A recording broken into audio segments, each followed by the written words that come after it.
Hello students, আমি তোমাদের mentor সংঘমিত্রা। আজকে একটা নতুন টপিক নিয়ে ডিসকাস করতে চলে এসেছি। আজকে আমরা পড়ব ওবেসিটি এবং তার ম্যানেজমেন্ট নিয়ে। তাহলে ক্লাসটা স্টার্ট করা যাক।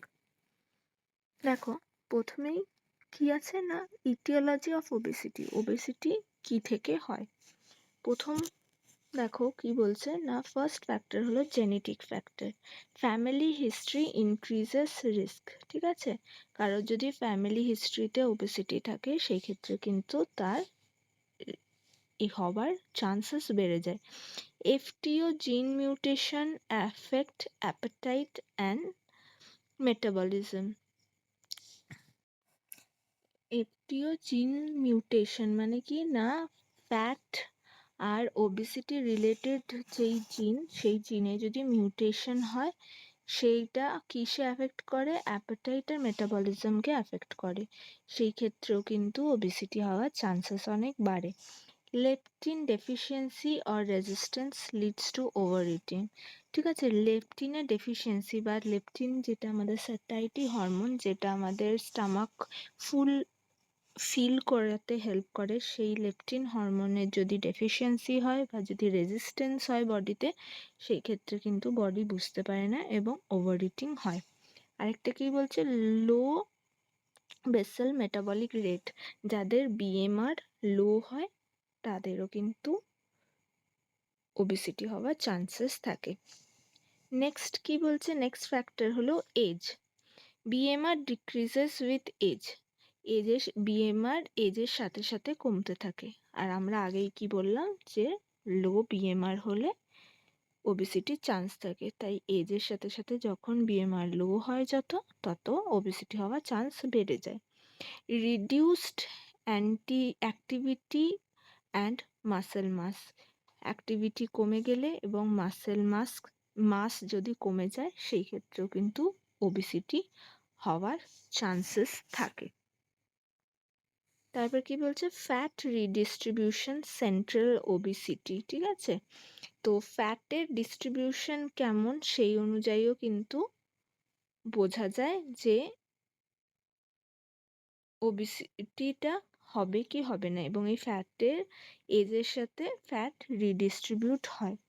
ঠিক আছে, ফ্যাক্টর নাম্বার 3 কি? ফ্যাক্টর নাম্বার 3 হলো সেক্স। কি বলছে, ওমেন্সদের estrogen promotes fat storage, menopause increases risk. তাহলে কি বলছে, ওমেনদের মধ্যে এস্ট্রোজেন ফ্যাট স্টোরেজটা প্রমোট করে, যার ফলে মেনোপজের পরে ওবেসিটির রিস্ক বেড়ে যায়। মেনের মধ্যে কি বলছে, androgen decline central obesity, androgen declines leading to central obesity আর অ্যাবডোমিনাল ফ্যাট। মেলের মধ্যে অ্যান্ড্রোজেন হরমোন থাকে যেটা কিনা সেন্ট্রাল ওবেসিটি ক্রস করে, যেটা কিনা অ্যাবডোমিনাল ফ্যাট ইনক্রিজে হয়।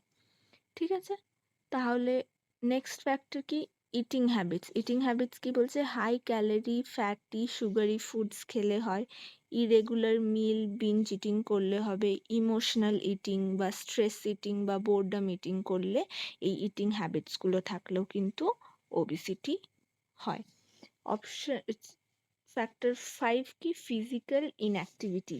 ঠিক আছে, ফিজিক্যালি যদি ইনঅ্যাক্টিভ হয়, যেরকম সেডেন্টারি জব যদি কারো থেকে বসে থেকে কাজ, যাদের স্ক্রিন টাইমে বেশি ইনভলভড। ঠিক আছে, lack of exercise reduce energy expenditure. Exercise না করলে এনার্জি যতটা ক্ষয় করা প্রয়োজন ততটা না করলে এনার্জি স্টোর হবে বডিতে এবং ওবেসিটি হবে। নেক্সট ফ্যাক্টর কি, স্ট্রেস। ঠিক আছে, সাইকোলজিক্যাল ফ্যাক্টর কি বলছে, এলিভেটেড কর্টিসলস কি করে না, অ্যাপাটাইট আর ফ্যাট স্টোরেজ করে। কর্টিসল হরমোন যদি বেড়ে যায় শরীরে, সেই ক্ষেত্রে কি হয় না, অ্যাপাটাইট এবং ফ্যাট স্টোরেজ দুটোই হয়। অ্যাপাটাইট বেড়ে যায় এবং ফ্যাট স্টোরেজও বেড়ে যায়। Emotional eating and poor sleep hormonal imbalance করে এবং সেই ক্ষেত্রেও কিন্তু বডিতে ফ্যাট স্টোরেজ বেড়ে যায়। নেক্সট ফ্যাক্টর কি, এন্ডোক্রাইন ফ্যাক্টর। কি বলছে, হাইপোথাইরয়েডিজম একটা ফ্যাক্টর, কারণ হাইপোথাইরয়েডিজম কি করে না, মেটাবলিজম লোয়ার করে দেয়, মেটাবলিজম কমিয়ে দেয়। তারপর কি বলছে, ক্রাশিং সিনড্রোম বলে একটা সিনড্রোম ডিজিজ হয়, সেই ক্ষেত্রে কি হয় না তার কর্টিসল লেভেলটা বাড়িয়ে দেয়। আর আমরা এখানে পড়েছি কর্টিসল লেভেল বেড়ে গেলে খিদে বেড়ে যায়, ফ্যাট স্টোরেজ বেড়ে যায়, ঠিক আছে। তারপর কি বলছে, ইনসুলিন রেজিস্ট্যান্স বা পিসিওএস হলে, ইনসুলিন রেজিস্ট্যান্সের ক্ষেত্রে বা পিসিওএস এর ক্ষেত্রে দুটোর ক্ষেত্রেই কিন্তু ওবিসিটি হওয়ার চান্সেস বেড়ে যায়। Factor 8, trauma. কি বলছে না হাইপোথ্যালামিক ইনজিওরি বা হাইপোথ্যালামাস যদি কোনোভাবে ইনজিওর্ড হয়, সেই ক্ষেত্রে কি হয় না অ্যাপেটাইটের ডিসরেগুলেশন হয়। কারণ আমরা জানি হাইপোথ্যালামাস আমাদের এই যে হরমোনস যেরকম কর্টিসলস বলো, লেপটিনস বলো, এগুলো সিক্রিট করে। সেই ক্ষেত্রে যদি হাইপোথ্যালামাসে কোনো রকম ইনজুরির ক্ষেত্রে হাইপোথ্যালামাস আক্রান্ত হয়, সেই ক্ষেত্রে হরমোনাল সিক্রিশনে প্রবলেম হবে এবং অ্যাপাটাইট ডিসরেগুলেশন হবে। Next factor drugs. কিছু কিছু ওষুধ আছে যেগুলো ওয়েট গেইন করায়, যেরকম কর্টিকোস্টেরয়েডস, অ্যান্টিডিপ্রেসেন্ট, অ্যান্টিসাইক্রটিক ড্রাগস, ঠিক আছে, বা অ্যান্টি এপিলেপটিক্স ড্রাগস, যেগুলো এপিলেপটিক ড্রাগস, এইগুলো সব কিন্তু ওয়েট গেইন করায়। নেক্সট ফ্যাক্টর হচ্ছে ইকোনমিক স্টেটাস। কি বলছে, low income group cheap high calorie food খায়। যারা লোয়ার ইনকাম গ্রুপের হয় তাদের কি খাবার খায়, মেনলি তারা চিপ এবং হাই ক্যালোরি ফুড খায়, ঠিক আছে। তার ক্ষেত্রেও তাদের ওবেসিটি হতে পারে।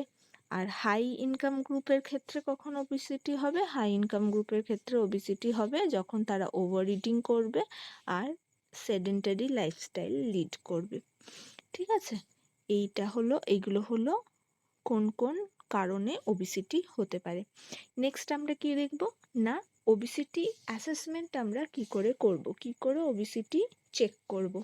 প্রথমেই অ্যাসেসমেন্টের মেন হলো body mass index. Body mass index আমরা মেজার করে বুঝতে পারি ওবেসিটি আছে কি নেই, ঠিক আছে। সেই ক্ষেত্রে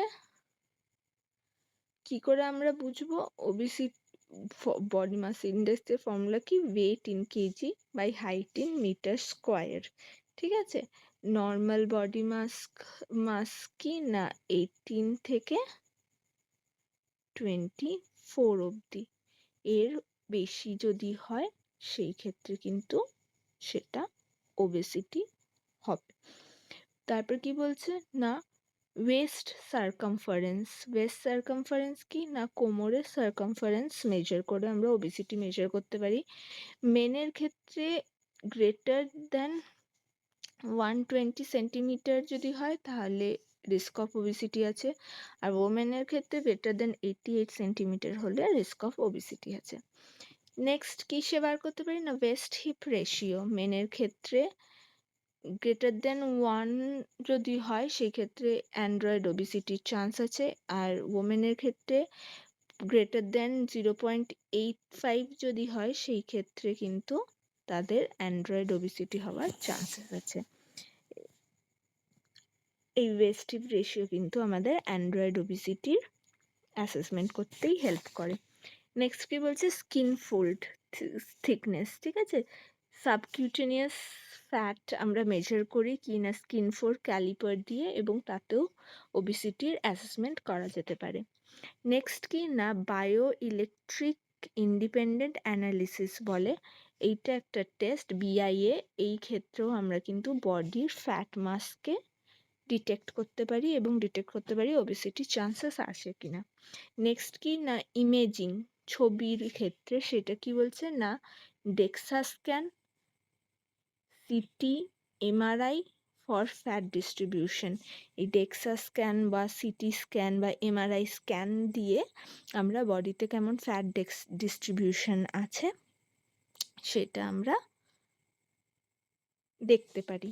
নেক্সট হলো ব্রোকা ইন্ডেক্স মেনলি আমাদের আইডিয়াল বডি ওয়েট কত হওয়া উচিত একটা মানুষের সেটাকে বার করতে সাহায্য করে, যার ফলে আমরা বুঝতে পারি পরবর্তীকালে যে তার কারেন্ট ওয়েটটা ওভারওয়েট না আইডিয়াল বডি ওয়েট, সেটার ফর্মুলা কি না হাইট ইন সেন্টিমিটার মাইনাস 100। পার্সনের হাইট যেটা সেটা সেন্টিমিটারে আমরা যদি দেখি তার থেকে 100 মাইনাস করলে যেই নাম্বারটা আসে সেটা হলো তার আইডিয়াল বডি ওয়েট, এবং সেটাতেই আমরা বুঝতে পারি পেশেন্ট ওবিস কি ওবিস নয়। নেক্সট দেখো কি বলছে, ওবিসিটি গ্রেডস, কোন কোন গ্রেডের ওবিসিটি হয়, এবং এটা কিন্তু বিএমআই দ্বারাই ডিটেক্টেড। ঠিক আছে, প্রথমে কি বলছে না গ্রেড 1 ওবিসিটি, কারো যদি 30 থেকে 34.9 থাকে তাদেরকে গ্রেড 1 ওবিসিটি বা মাইল্ড ওবিসিটি ধরা হয়। এতে কি কি ডিফিকাল্টি হয়, মাইল্ড ফিজিক্যাল ডিসকমফর্ট হতে পারে, fatigue, slight limitation in activity হতে পারে। ঠিক আছে, আর অ্যাসোসিয়েটেড হেলথ প্রবলেম কি হতে পারে না হাইপারটেনশন হতে পারে, ডিসলিপিডিমিয়া মানে হায়ার কোলেস্ট্রল আর ট্রাইগ্লিসারাইড হতে পারে, increase risk of type 2 DM, এটা ওবিসিটি গ্রেড 1-এ দেখা যায়। ওবিসিটি গ্রেড 2 বা 35 থেকে 39.9 যদি কারোর বিএমআই হয় সেই ক্ষেত্রে হচ্ছে ওবিসিটি গ্রেড 2 বা মডারেট ওবিসিটি। এইটার ডিফিকাল্টি কি নোটিসেবল ব্রেথলেসনেস, হাঁপানি হয়, জয়েন্ট অ্যান্ড ব্যাক পেন, পিঠে এবং জয়েন্টে ব্যথা, রিডিউসড মোবিলিটি এবং চলাফেরাতে অসুবিধা। কি কি ডিফিকাল্টিস হয়, হেলথ ডিফিকাল্টিস না টাইপ 2 ডিএম হয়, স্লিপ অ্যাপনিয়া মানে ঘুমের প্রবলেম, গল স্টোন হতে পারে, ভ্যারিকোস ভেনের প্রবলেম হতে পারে, অস্টিও আর্থারাইটিস হতে পারে। নেক্সট হচ্ছে grade 3 or severe morbid obesity, যেটা হলো কিনা যাদের বিএমআই 40-র বেশি হয় তাদেরকে হচ্ছে এই ক্যাটাগরিতে ফেলা হয়। এই ক্ষেত্রে কি হয়, সিভিয়ার মুভমেন্টের রেস্ট্রিকশন হয়, তার সাথে কি না ডিপেন্ডেন্সি ইন ডেইলি লাইফ। ঠিক আছে, ডেইলি লাইফে লোকের উপর নির্ভর করে থাকা হয়। আর হেলথ প্রবলেমস কি হয় না কার্ডিওভ্যাসকুলার ডিজিজ যেরকম স্ট্রোক বা এমআই বা মায়োকার্ডিয়াক ইনফ্র্যাকশন যাকে বলে বা হার্ট অ্যাটাক যেটাকে বলে আমরা জানি সেটা হতে পারে, বা স্ট্রোক হতে পারে, সিভিয়ার স্লিপ অ্যাপনিয়া ঘুমের অভাবও হয়। তো এইটা হচ্ছে 3 ধরনের ওবিসিটি বেসড অন বিএমআই, এবং তার সাথে সাথে রিলেটেড কি কি ফিজিক্যাল প্রবলেমস হয় এবং হেলথ প্রবলেমস হয় দেখলাম আমরা। নেক্সট আমরা কি দেখব, নেক্সট আমরা দেখব regional distribution of adipose tissue. Adipose tissue কীভাবে বডিতে ডিস্ট্রিবিউট হচ্ছে সেই অনুযায়ীও ওবিসিটির টাইপস হয়। প্রথমটা কি না অ্যান্ড্রয়েড অর সেন্ট্রাল ওবিসিটি। ঠিক আছে, অ্যান্ড্রয়েড ওবিসিটি বা সেন্ট্রাল অ্যাবডোমিনাল ওবিসিটিও বলে। এই ক্ষেত্রে কি হয় না fat accumulates in abdomen and upper body part. দেখো উপর দিকে বা অ্যাবডোমেনের চারিদিকে বডি ফ্যাট অ্যাকুমুলেট করছে, associated with metabolic syndrome, cardiovascular disease, diabetes. এগুলো কোন ক্ষেত্রে হয়, যাদের মেটাবলিক সিনড্রোম থাকে, কোনো রকমের বিএমআর স্লো বা আর কোনো মেটাবলিক প্রবলেমস, কার্ডিওভ্যাসকুলার ডিজিজ থাকে, ডায়াবেটিস থাকে, এদের মধ্যে এটা দেখা যায়। আর মোর ওয়েট অ্যাবাভ ওয়েস্ট, এই যে ওয়েস্ট লাইন, এই ওয়েস্ট লাইনের উপরে কিন্তু ফ্যাটের ডিস্ট্রিবিউশন হয়। এবং এটা কি বলছে মোর কমন ইন মেন, এটা কিন্তু মেনদের মধ্যে বা মেল মধ্যে বেশি দেখা দেয়। নেক্সট টাইপ হচ্ছে গাইনয়েড অর পেরিফেরাল ওবিসিটি। বলছে কি না এই টাইপ অফ ওবিসিটিতে কি হচ্ছে না fat accumulates in heap, থাইস and বাটক্স। ঠিক আছে, হিপে, থাইসে এবং বাটে, বা মোর ওয়েট বিলো ওয়েস্ট কিন্তু মোর ওয়েট গেন বিলো ওয়েস্ট হয়। ঠিক আছে, লেস মেটাবলিক রিস্ক, এর মেটাবলিক রিস্ক কম হয়, বাট হার্ডার টু রিডিউস। এর মেটাবলিক রিস্ক কম হয় কারণ ইন্টারনাল অর্গানসের চারিদিকে খুব একটা ফ্যাট জমে না, কিন্তু এই ধরনের ওবিসিটি কিন্তু রিডিউস করতে একটু প্রবলেম হয়। ঠিক আছে, more common in women, oestrogen related. ঠিক আছে, মেনলি কিন্তু এই গাইনয়েড ওবিসিটিটা কিন্তু মেয়েদের মধ্যেই দেখা যায়, ছেলেদের মধ্যে কিন্তু গাইনয়েড ওবিসিটি দেখা যায় না। নেক্সট আমরা দেখো, এইটাও জেনে রাখবে, এই অ্যান্ড্রয়েড ওবিসিটিকে আমরা অ্যাপেল শেপড ওবিসিটিও বলে থাকি, আর গাইনয়েডকে আমরা পিয়ার শেপড বডিও বলে থাকি। ঠিক আছে, নেক্সট আমরা পড়ব types of obesity based on fat sell characteristics. Fat সেলের ক্যারেক্টারিস্টিক্স অনুযায়ীও দু ধরনের ওবিসিটি হয়। ঠিক আছে, একটা হচ্ছে হাইপারপ্লাস্টিক ওবিসিটি। ঠিক আছে, হাইপারপ্লাস্টিক ওবিসিটি কি না, ইনক্রিজ ইন নাম্বার অফ অ্যাডিপোসাইটস। ঠিক আছে, অ্যাডিপোসাইটস বা অ্যাডিপোস টিস্যুর যে ফ্যাট টিস্যুসগুলো, সেইগুলো নাম্বারটা ইনক্রিজ করে। ঠিক আছে, কমন ইন চাইল্ডহুড আর জুভিনাইল ওবিসিটি। এটা সাধারণত এই হাইপারপ্লাস্টিক ওবিসিটিটা কিন্তু বাচ্চাদের মধ্যে যেই ওবিসিটিটা দেখা দেয় সেটাই কিন্তু হয়। ঠিক আছে, এর ক্ষেত্রে কি হয়, একটা নর্মাল অ্যাডিপোজ টিস্যু যতটা নাম্বারসে হওয়া উচিত তার থেকে কিন্তু বেশি নাম্বারসে হয়, and increase adipose tissue mass that increases adipocyte number. সবসময় জানবে এতে অ্যাডিপোসাইটের নাম্বারটা বেড়ে যায়। ঠিক আছে, এবং এটা বাচ্চাদের মধ্যেই কিন্তু দেখা দেয়। মোর রেজিস্ট্যান্ট টু ওয়েট লস। ঠিক আছে, এই ধরনের ওবিসিটিতে কিন্তু ওয়েট লস করাটা খুব প্রবলেম্যাটিক। মানে যেসব বাচ্চারা ওবেস হয় এবং যেসব লোক ছোটবেলাতেও ওবেস ছিল এবং সেই ওবিসিটিটা তারা কন্টিনিউ করে বড়বেলায় নিয়ে গেছে, তাদের মধ্যে এই হাইপারপ্লাস্টিক ওবিসিটি হয়, যেই ক্ষেত্রে অ্যাডিপোসাইটসের নাম্বারটা শরীরে অনেক বেশি নর্মালের থেকে। সেই ধরনের ওবিসিটিতে কিন্তু ওয়েট লস করাটা প্রবলেম্যাটিক। নেক্সট টাইপ হচ্ছে হাইপারট্রপিক ওবিসিটি। এইটা হয় কি না, কমনলি ইন অ্যাডাল্টস। এইটা কিন্তু ছোটদের মধ্যে দেখা যায় না এই ধরনের ওবিসিটিতে, এটা বড়দের মধ্যেই হয়। সেটা হলো কি হয় না, এনলার্জ সাইজ অফ অ্যাডিপোসাইটস। এই ক্ষেত্রে অ্যাডিপোসাইটের কিন্তু নাম্বার বাড়ে না, অ্যাডিপোসাইটের সাইজটা নর্মালের থেকে অনেকটা বড় হয়ে যায়। ঠিক আছে, increase in adipocyte site, response better to weight reduction. এই ধরনের ওবিসিটি কিন্তু ওয়েট রিডিউস করাটা অনেক বেশি easy rather than hyperplastic obesity. তাহলে আমরা কি দেখলাম, হাইপারপ্লাস্টিক ওবিসিটি বাচ্চাদের মধ্যে হয়, হাইপারট্রপিক ওবিসিটি বড়দের মধ্যে হয়, কিন্তু হাইপারট্রপিক ওবিসিটি রিডিউস করাটা অনেক easy rather than hyperplastic obesity. Next আমরা যাব ট্রিটমেন্টে। ট্রিটমেন্টে দেখো, প্রথমেই কি করব না, পড়বো আমরা ডায়েটারি ম্যানেজমেন্ট কি কি করতে হয় ওবিসিটি। প্রথমে কি বলছে, এনার্জি রেস্ট্রিকশন, এনার্জি বা ক্যালোরি রেস্ট্রিকশনস করতে হয়। কি বলছে, deficit of 500 to 1000 kilo calorie per day.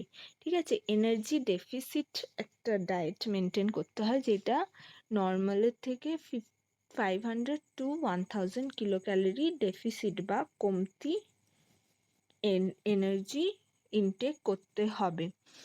এতে কি হয় না, 0.5 থেকে 1 কেজি ওয়েট লস করা যেতে পারে প্রত্যেক উইকে। ঠিক আছে, avoid very low calorie diet, কিন্তু আমাদের মাথায় রাখতে হবে খুব বেশি লো ক্যালোরি ডায়েট আমরা কিন্তু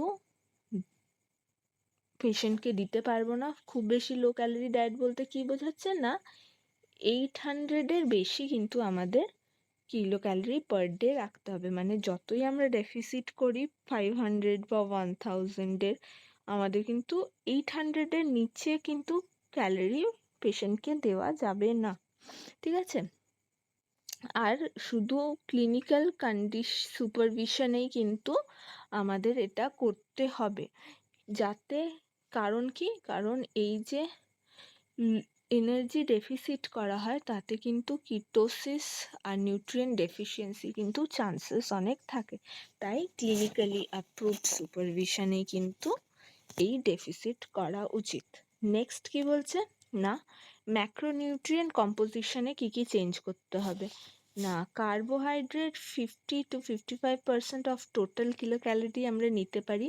প্রেফার্ড কমপ্লেক্স কার্বোহাইড্রেট নিতে হবে, যেরকম হোল গ্রেনস বা legumes with lower glycaemic index. যেসব কমপ্লেক্স কার্বোহাইড্রেটগুলো লোয়ার গ্লাইসেমিক ইন্ডেক্সে, সেইগুলোকে নিতে হবে টু রেগুলেট ইনসুলিন রেসপন্স, যাতে ইনসুলিন রেসপন্স কম হয়। তার লিমিট রিফাইন্ড সুগার লিমিট করতে হবে, সুগারি বেভারেজেস লিমিট করতে হবে, হাই গ্লাইসেমিক ইন্ডেক্স ফুডও লিমিট করতে হবে। নেক্সট কি বলছে, প্রোটিনের কি বলছে, প্রোটিন 15 থেকে 20% অফ টোটাল কিলো ক্যালোরি আমরা প্রোটিন দিতে পারি। সেই ক্ষেত্রে কি বলছে না, include high biological value protein. যেসব প্রোটিনের হায়ার বায়োলজিক্যাল ভ্যালু আছে সেই সব গুড প্রোটিন আমাদের পেশেন্টকে দিতে হবে, যেগুলো কেমন না, lean meat, egg, dairy, legumes, এইগুলো। ঠিক আছে। নেক্সট কি বলছে, protein deserves lean body mass during calorie restriction. ঠিক আছে। প্রোটিন কি করে না, এই ক্যালোরি ডেফিসিটে যখন যাবে তখন কিন্তু প্রোটিন বডির মাস কিন্তু লস হতে কিন্তু প্রিভেন্ট করে। ঠিক আছে। And promote satiety. তার সাথে সাথে কি, স্টামাককে ফিল করতে হেল্প করে এবং স্যাটাইটি ফিল করতে হেল্প করে। ফ্যাটের কি বলছে, less than 30% of total calorie fat দিতে হবে। ঠিক আছে। এমফাসাইজ অন MUFA বা মুফা, যেরকম olive oils and nuts, and পুফা, যেরকম omega-3 ফ্যাটি অ্যাসিডস, মানে গুড ফ্যাটসে আমাদেরকে বেশি আর কি নজর দিতে হবে। ঠিক আছে। কি বলছে, restrict saturated fat less than 7 to 10%। Saturated fat আমাদেরকে রেস্ট্রিক্ট করা উচিত, 7 to 10%-এর বেশি দেওয়া যাবে না, আর ট্রান্স ফ্যাটটাকে অ্যাভয়েড করতে হবে। ঠিক আছে। নেক্সট কি বলছে না, মিল প্যাটার্ন আর মিল টাইমিং কি কি হতে পারে সেটা একটু দেখে নিই আমরা। না, মিল প্যাটার্নে কি বলছে, small frequent meals 4 to 5 times a day, যেটা কিনা reduces hunger and stabilises glucose. অল্প অল্প বারে বারে 4 থেকে 5 বার খাওয়া উচিত, যাতে হাঙ্গারটাও রিডিউস হয় আর গ্লুকোজও স্টেবল থাকে। ম্যান্ডেটরি ব্রেকফাস্ট ম্যান্ডেটরি হওয়া দরকার। প্রিভেন্টস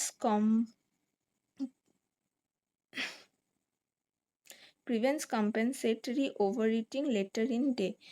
ব্রেকফাস্ট যদি আমরা খাই তাহলে কিন্তু পরে আননেসেসারি বিঞ্জ ইটিংটা কিন্তু কম হয়।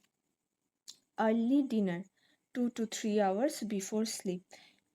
আর্লি ডিনার করা উচিত, যেটা ঘুমানো 2 থেকে 3 ঘন্টা আগে হওয়া উচিত, এবং সেটা কি হেল্প করে, রিডিউস নকটার্নাল ফ্যাট স্টোরেজ। ঠিক আছে। ঘুমানো 2 থেকে 3 ঘন্টা আগে যদি খাওয়া সম্ভব হয়, ডাইজেশন কমপ্লিট হয়, এবং যার জন্য রাতের বেলায় ফ্যাট স্টোরেজ যেই চান্স সেটা কম হয়। নেক্সট কি বলছে, avoid feast famine pattern that slows metabolism. What is this feast famine pattern? মানে হলো কখনো কখনো অনেক বেশি খেয়ে নেওয়া, তারপর একদম ফাস্টিংয়ে চলে যাওয়া। এই ফিস্ট ফ্যামিন প্যাটার্নে কিন্তু খেলে হবে না। স্মল ফ্রিকোয়েন্ট মিল বারে বারে খেতে হবে। নেক্সট কি বলছে না, ফাইবার্স অ্যান্ড স্যাটাইটি।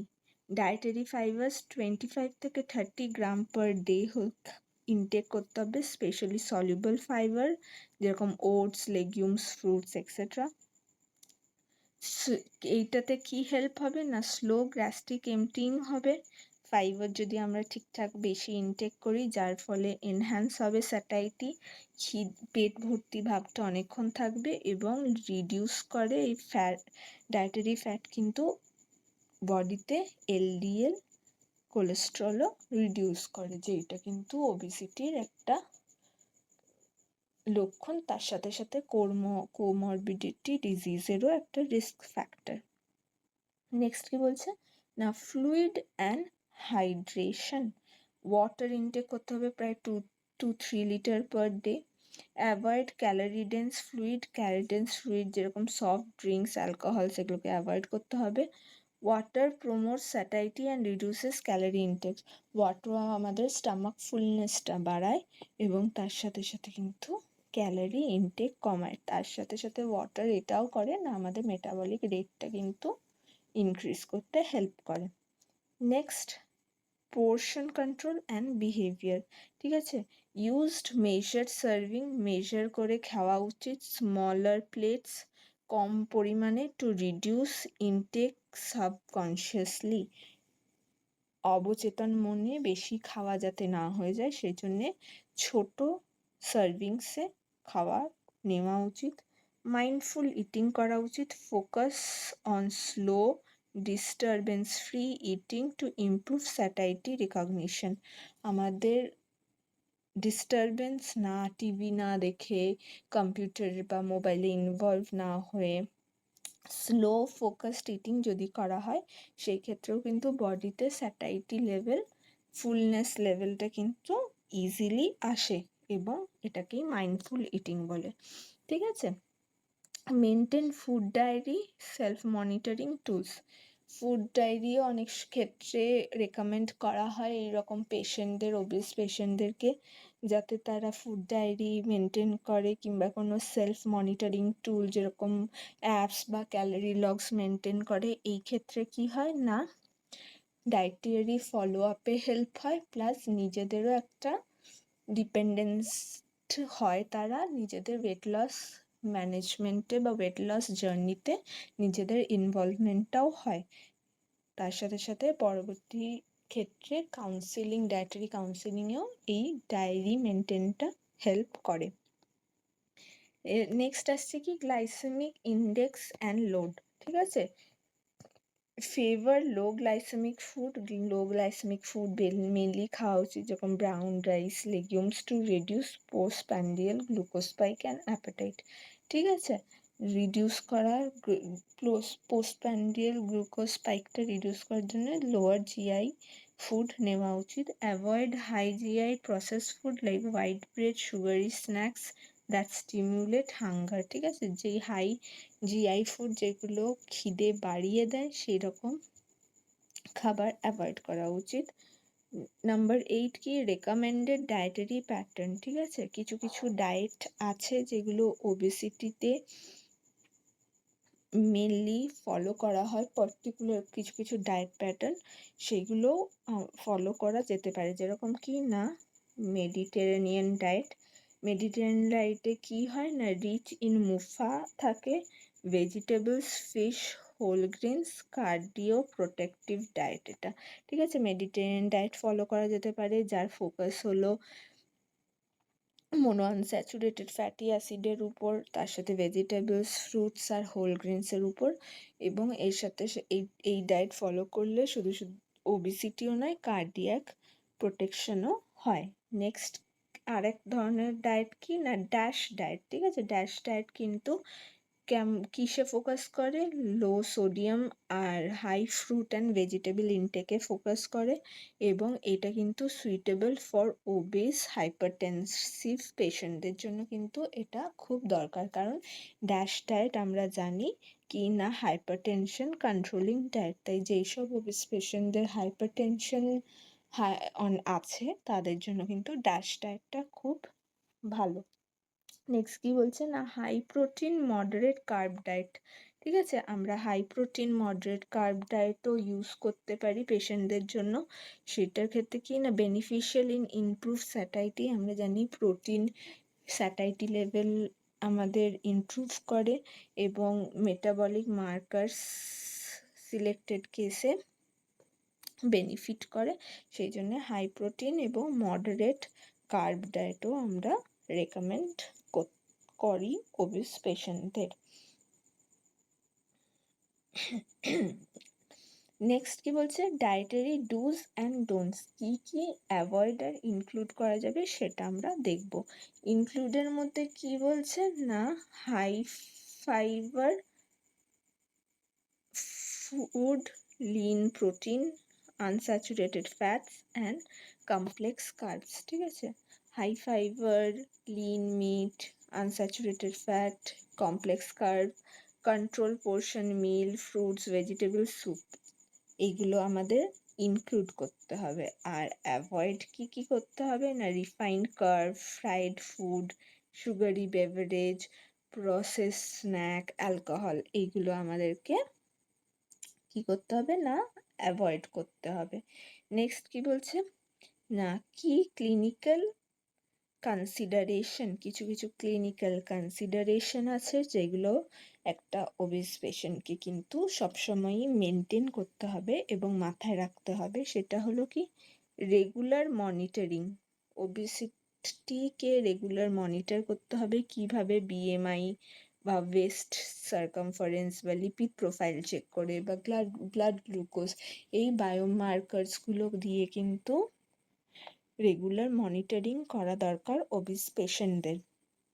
তারপর কি বলছে না, combine diet therapy with physical activity. সবসময় ডায়েট থেরাপির সাথে ফিজিক্যাল অ্যাক্টিভিটিকে ইনক্লুড করতে হবে। ওয়েট লসের জন্য বিহেভিয়ার মডিফিকেশন করতে হবে, স্ট্রেস রিডিউস করতে হবে, এগুলো মাথায় রাখতে হবে।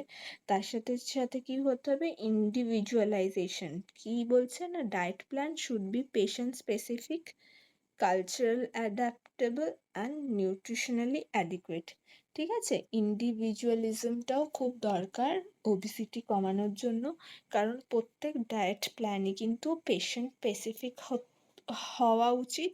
পেশেন্টের কি রিকোয়ারমেন্ট, তার ফুড হ্যাবিটস, তার কালচারালি সে কি খাবার খায়, মানে ভেজিটেরিয়ান, নন ভেজিটেরিয়ান, কি খাবার পাওয়া যায়, এবং তার সাথে সাথে তার নিউট্রিয়েন্ট রিকোয়ারমেন্ট কি সেইগুলো দেখেই কিন্তু ডায়েটারি ম্যানেজমেন্ট ওবিস পেশেন্টদের করতে হবে। নেক্সট আসছে কি, আমরা ডায়েটারি ম্যানেজমেন্ট পড়লাম, তার সাথে সাথে আমরা এখানে পড়েছি যে ডায়েটারি ম্যানেজমেন্টের সাথে physical activity, monetary behaviour modification, stress reduction, এগুলোও করতে হবে ওয়েট লসের জন্য। তো সেইগুলোর ব্যাপারেও আমরা এরপর একবার করব, ঠিক আছে?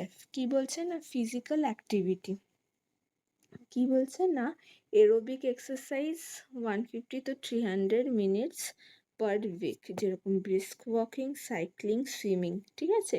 এরোবিক এক্সারসাইজেস করা দরকার। স্ট্রেংথ ট্রেনিং অনেক সময় করতে হয়, যেরকম 2 to 3 session per week to increase lean muscle mass আর বিএমআর, ঠিক আছে? শুধু এরোবিক এক্সারসাইজ করলেও হয় না, কিছু ক্ষেত্রে যাদের সম্ভব তাদের স্ট্রেংথ ট্রেনিংও করতে হয়। লাইফস্টাইল চেঞ্জ করতে হবে, যেরকম use stair, walk during break, limit screen time, এই লাইফস্টাইল চেঞ্জেসগুলো আনতে হবে। তার সাথে কি বলছে, gradual increase, start slow in sedentary individuals to prevent injury. সবসময় আমাদের মাথায় রাখা উচিত, ফিজিক্যাল অ্যাক্টিভিটি কিন্তু গ্র্যাজুয়ালি ইনক্রিজ, প্রথমেই কিন্তু হেভি এক্সারসাইজ করলে হবে না, স্টার্ট করতে হবে স্লোলি, এবং তার সাথে সাথে আস্তে আস্তে সেটাকে বাড়াতে হবে, যাতে যারা সেডেন্টারি, খুব কম মুভমেন্ট, যাদের মুভমেন্টে ডিফিকাল্টি আছে, তাদের যাতে ইনজিওর না হয়। নেক্সট কি বলছে, স্ট্রেস ম্যানেজমেন্ট কি বলছে না, রোল অফ স্ট্রেস, কি স্ট্রেসের কি রোল ওবিসিটিতে, কি বলছে না, chronic stress elevates cortisol which increases appetite and fat storage. Stress কিভাবে আমাদের ওবেস করে না, স্ট্রেস যদি আমাদের শরীরে বাড়ে, যদি আমাদের স্ট্রেস বাড়ে, সেই ক্ষেত্রে আমাদের কর্টিসল হরমোন সিক্রিশন বেশি হয়, এবং কর্টিসল হরমোন যদি বেশি বেড়ে যায় শরীরে, সেই ক্ষেত্রে আমাদের অ্যাপাটাইট বেড়ে যায় এবং ফ্যাট স্টোরেজ হতে পারে। সেই জন্য স্ট্রেস ম্যানেজমেন্টটা খুব ইম্পর্ট্যান্ট একটা ফ্যাক্টর ওবেসিটি প্রিভেন্ট করার জন্য। টেকনিক্স কি না, yoga, meditation, deep breathing exercise যেটা স্ট্রেস কমায়, মাইন্ডফুল অ্যান্ড রিল্যাক্সিং থেরাপি করতে পারি আমরা, adequate slip for 7 to 8 hours to regulate appetite hormone like ghrelin and leptin। Ghrelin and লেপটিনের ঠিকঠাক কাজের জন্য কিন্তু 7 থেকে 8 ঘন্টা আমাদের স্লিপ খুব দরকার।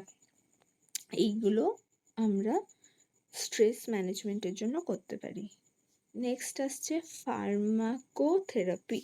What is pharmacotherapy? Pharmacotherapy is drug therapy বা কিসব মেডিসিনস ইউজ করা যেতে পারে ওবেসিটির ক্ষেত্রে।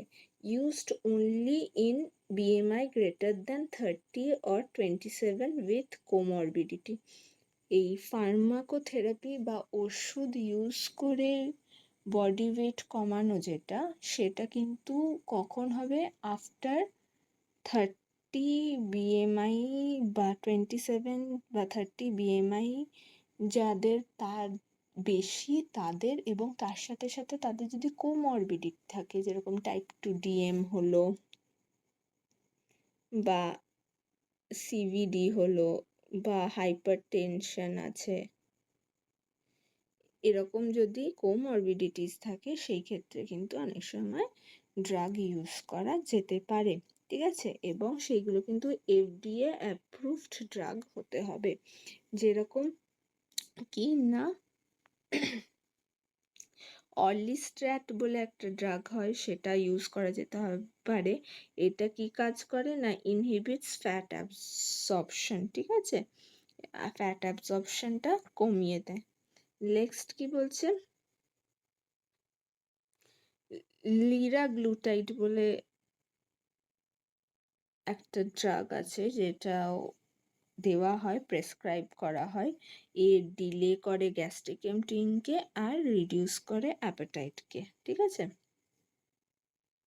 তারপরে নেক্সট কি ধরনের ড্রাগ দেওয়া হয়? ফেন্টামিন, টোপিরামেট বলে একটা মেডিসিনস হয়, সেটাকেও দেয়। সেটা হলো অ্যাপেটাইট সাপ্রেসেন্টের কাজ করে, এও খিদে কমানোর কাজ করে। আর তার সাথে সাথে কি বলছে অবশ্যই দরকার, সেটা হলো monitoring must be combined with diet, exercise and monitor side effect. সবসময়ই এই ড্রাগের সাথে ডায়েট ঠিকঠাক রাখতে হবে, এক্সারসাইজ ঠিকঠাক রাখতে হয়, এবং তার সাথে সাথে এর সাইড এফেক্ট কিন্তু সবসময় মনিটর করা দরকার। আর সবসময় আমাদের এটা জানা দরকার, ড্রাগস কিন্তু এক্সপার্ট প্রেসক্রাইবডই পেশেন্টকে দেওয়া যেতে পারে। নেক্সট কি বলছে, বিহেভিয়ারাল থেরাপি। বিহেভিয়ারাল থেরাপির ক্ষেত্রে কি বলছে, কগনিটিভ বিহেভিয়ারাল থেরাপি আর CBT identify and modified unhealthy eating habits. কারোর যদি বিঞ্জ ইটিং এর হ্যাবিটস থাকে বা আরও কোনো ইটিং ডিসঅর্ডার্স থাকে, সেই ক্ষেত্রে কিন্তু কগনিটিভ বিহেভিয়ারাল থেরাপি দিয়ে এইগুলোকে আইডেন্টিফাই করে চেঞ্জ করা দরকার। সেলফ মনিটরিং করতে হতে পারে, যেরকম ফুড ডায়েরি মেনটেন করা, ক্যালোরি ট্র্যাকিং অ্যাপ ইউজ করা, যেখানে নিজেকে ইনভলভ করা যেতে পারে এবং নিজে অ্যাওয়্যার হওয়া যেতে পারে নিজেদের খাওয়ার যেই ব্যাড হ্যাবিটসগুলো আছে সেই ব্যাপারে। গোল সেটিং, নিজেকে গোল সেট করতে হবে কিছু, যেটা রিয়ালিস্টিক হবে, শর্ট টার্ম হবে এবং অ্যাচিভেবল হবে। ঠিক আছে, এবং তার সাথে সাথে কি positive enforcement, rewards to adherence to lifestyle changes.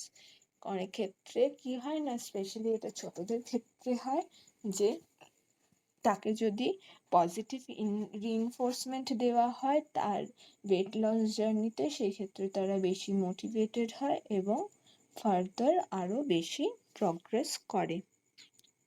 Next last আসছে কি না, weight loss surgery. Weight loss surgery ক্ষেত্রে কি আমরা দেখি, আমরা না বেরিয়াট্রিক সার্জারি বলে একটা সার্জারি হয়, যেটা কিন্তু ওয়েট লস সার্জারি এই নামেও জানা।